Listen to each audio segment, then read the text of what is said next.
was going to be evaluated by Marianne Burroughs. So Megan has an interesting history of what she thought she wanted from life to make her happy.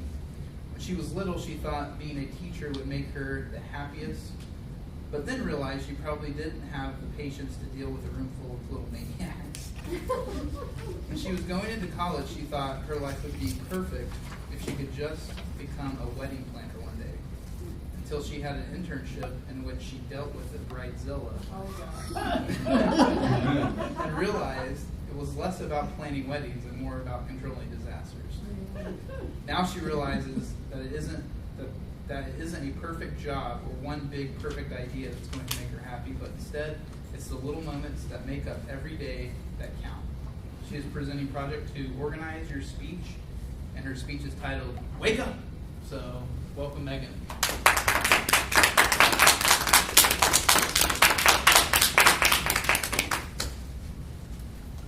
Good morning, fellow Toastmasters and guests. We are all in danger of wasting our lives.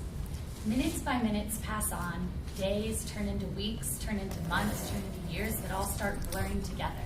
And before we know it, we don't even know what we did last year. Some of us live in the past. We live in the had-beens, the could-beens, the should-have-beens, and never will be again. Some of us live in the future, living for the weekend or living for that vacation we have coming up. But most of us, almost all of us, have a really hard time living in the present, living for what an ordinary day has in store for you. So today, I have two great approaches, I feel, that will allow you to embrace the ordinary day and to be a lot happier in life. One approach is going to help you add things to your life that will make you happier. And the other approach is going to have you take some things away. So with these approaches, I really hope that you're able to grab something and you're able to see the beauty in the present. First, I'd like to talk about what you could add to your life. How many people have heard of the book, The Happiness Project? Audrey? Awesome. Well, this is a really great book, and it's something I want to share with you today, because I just finished reading this and I'm absolutely inspired. It's called The Happiness Project, or Why I Spent a Year Trying to Sing the Morning In, Clean My Closets, Fight Right, Read Aristotle, and Genuinely Have More Fun, by Gretchen Rubin. What I love about this book is Gretchen takes all of the impracticalities of New Year's resolutions, something that we've talked about in here a lot, and she makes them very practical. She looks at how many people make resolutions and how by February, most of them are gone. She takes this approach by using 12 months throughout the year and applying her resolutions to each month. I'm not sure if you've heard, but it takes about 21 days to make a habit. So she gives herself about 30 days to come up with that habit and to make it a part of her life. So her goal is, for example, let's go to January. She wants to boost her energy. She gives 5 examples of how she's going to do this, and she measures herself throughout the whole month. Her 5 things were go to sleep earlier, exercise better, toss, restore, organize, tackle a nagging task, and act more energetic. So with those 5 things, she made that her January. She measured herself, she became practical, and she was hoping that then, when she went to February, that will already be stored in her life, infused in what she does. So then February, she's already doing January, and she's on to her next thing, and so on, and it'll go all the way to December. And so by December, she's fully living out all of her resolutions. Pretty cool, huh? Thought so.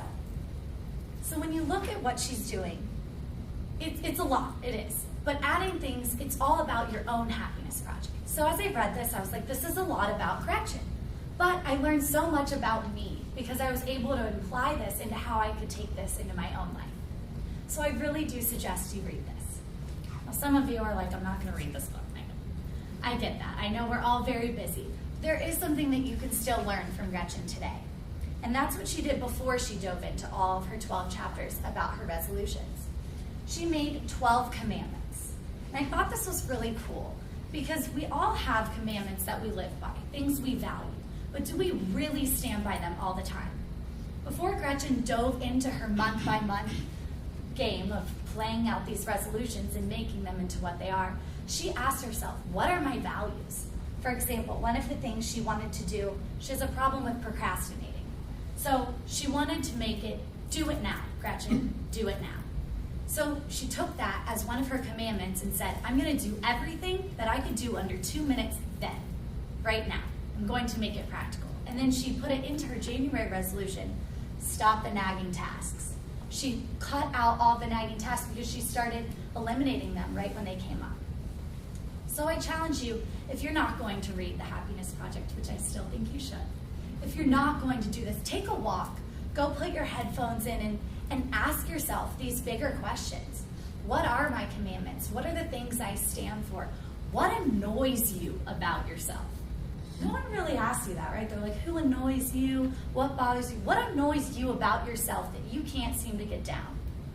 And try to challenge yourself to change it.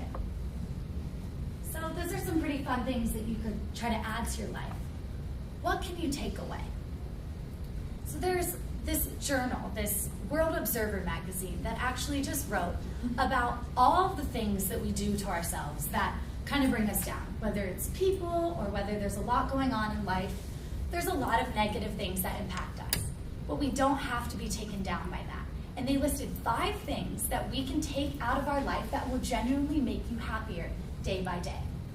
First one, the right to be right. Stop feeling like you have the right to be right all the time. Don't need to be right. Give up the need to be right.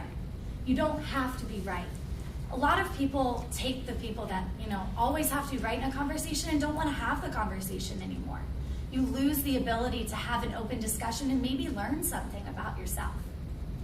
Number 2, give up your need to control everything.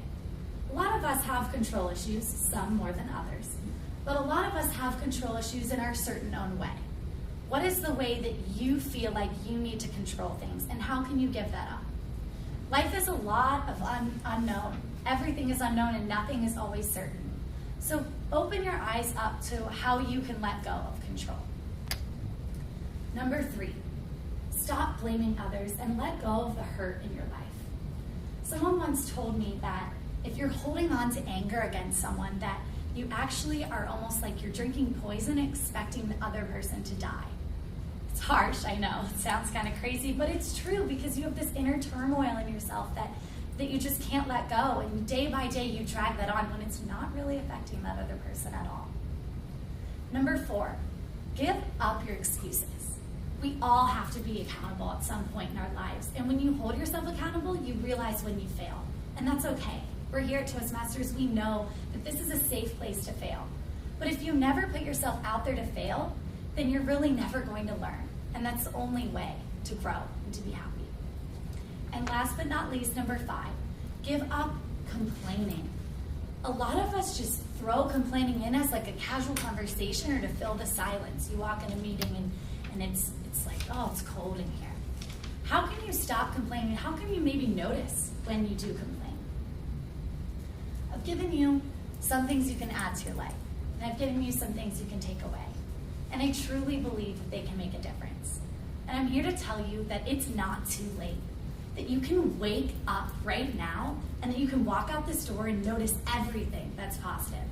There's a beauty in positive thinking. I'm not going to waste my life. Are you? Mr. Toastmaster.